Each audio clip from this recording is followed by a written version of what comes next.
Hey folks, Bill Bodner here, Mortgage Market Guide. Thanks for tuning in to our MMG weekly recap. So, crazy volatility.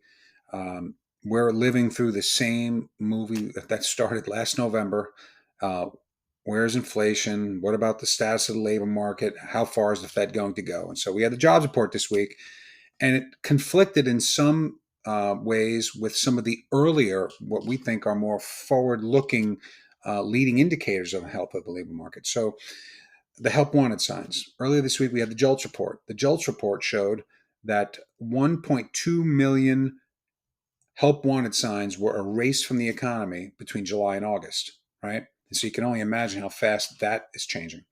We had Challenger Gray come out, and we had like the sharpest drop in hiring in like 11 years.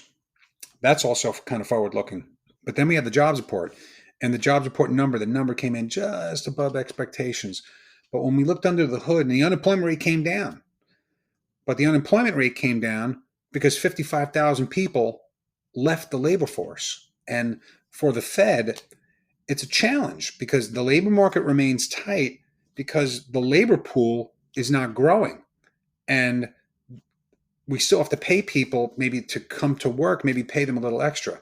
And the hourly earnings component, that has kind of softened a bit. And I think that's giving a little bit of relief that some of the wage pressure on the market has come out.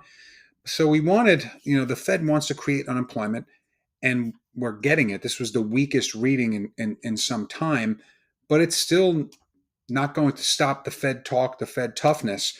So we're still in this mode of watching what the data is. So now we got to look ahead. And next week we have a CPI number. It's a very, very important print. How that goes could really could be a deciding factor on where long-term rates go. And where I'd leave you with is remember that the Fed controls only an overnight rate, Fed funds rate, and the Treasury market controls the Fed. And right now, the Treasury market, the 10-year note specifically, is bucking the trend at 4%.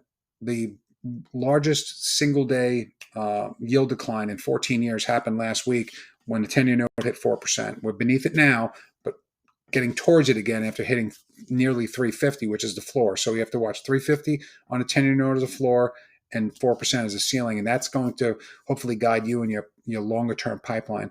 And then lastly, what I think about if what we share here every week is interesting to you and your team, please respond. Send us a note. Would love to talk to your salespeople.